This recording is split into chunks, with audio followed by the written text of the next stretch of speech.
Hi everyone and welcome back to my videos.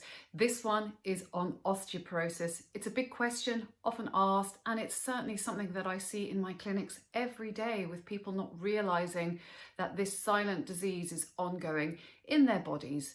And so I want to bring to you some areas that you need to think about, watch out for, and things that you can do to assist your body and your bone health.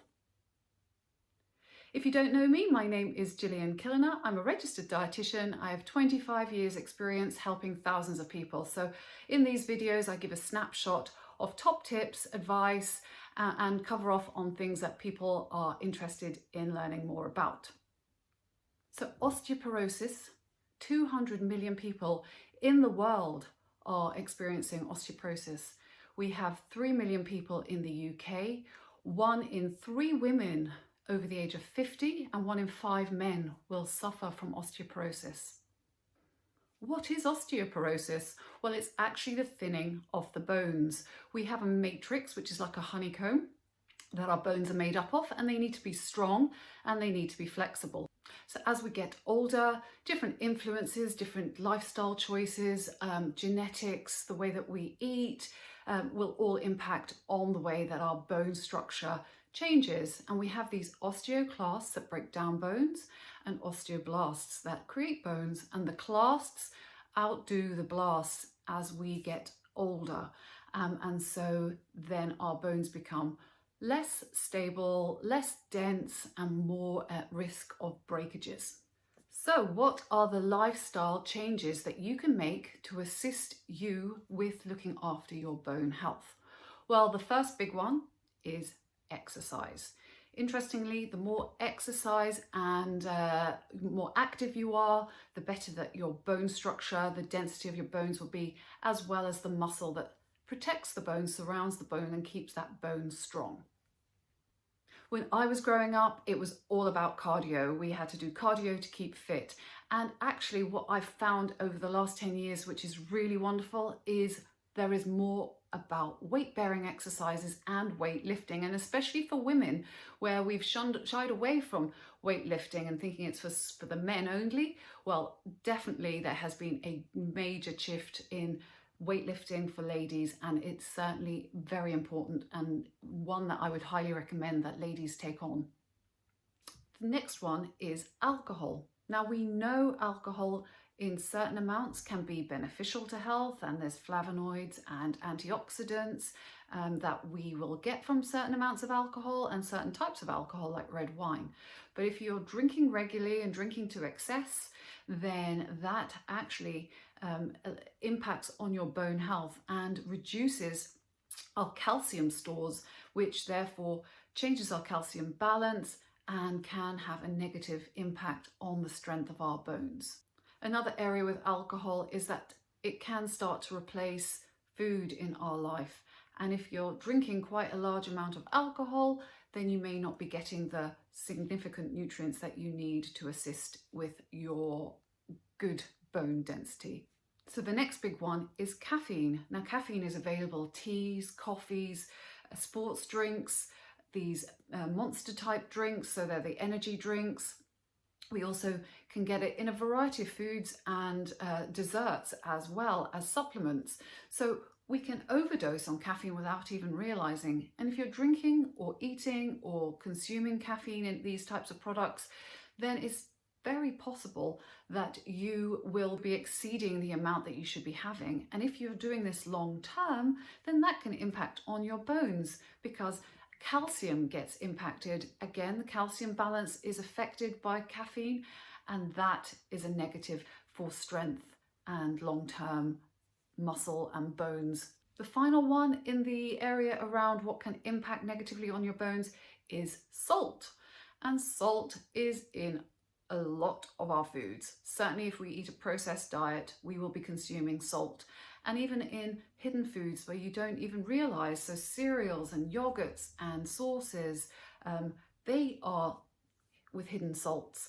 And so if you are compiling your diet with a lot of packaged foods and takeaways from supermarkets, but also from convenience shops and fast food places, then it's very likely that you have been consuming more salt than you'd appreciate. And salt impacts again on our calcium homeostasis, that's the calcium balance. If we have low calcium in our body from the caffeines, from the salt, from the alcohol, then you may have an issue where your parathyroid hormone is elevated, and that as well increases your bone turnover. So what can we do? Well, there are a few top areas that I want to touch on, and so that you can start to think positively about making sure your bones are optimal. And the first one, because it's been in all of the other conversations so far, is calcium. Calcium, there's 99% of calcium is in our bones, so it is vital that we get calcium in our diet or as a supplement if you don't eat calcium-rich foods every day.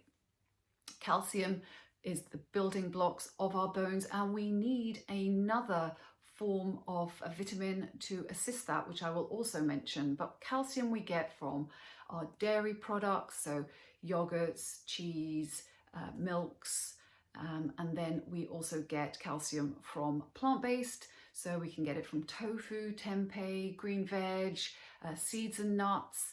So there's a variety of calcium choices there that you can include into your diet every day so that you are optimizing your chance of keeping your bones strong.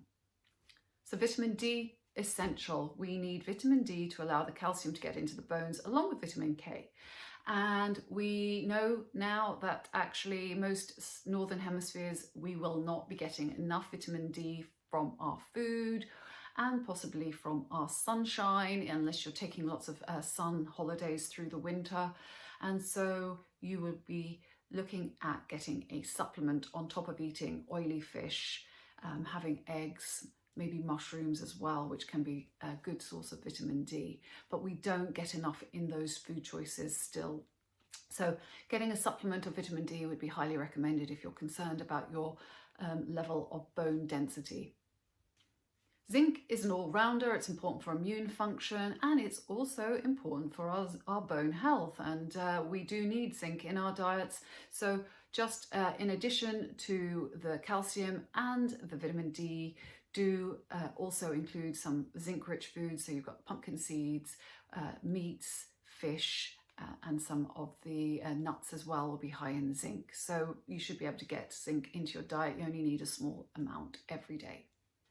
And the final one is protein. Protein is a very important macronutrient, and I've talked about protein in my previous videos, so do check them out.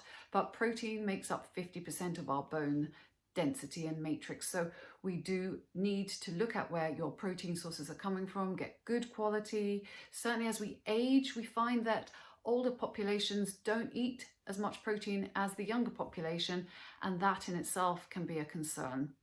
So do get protein in at meal times along with the other micronutrients, and that should be the winning formula, as well as avoiding the other ones that we've talked about like caffeine, and making sure you've got exercise on board every day as well. So I really hope you enjoyed this short snapshot on osteoporosis. Leave any comments in the comments box below. Do like, subscribe, share, and I will get hopefully another video out to you in the next couple of weeks. Many thanks for watching. Take care. Bye.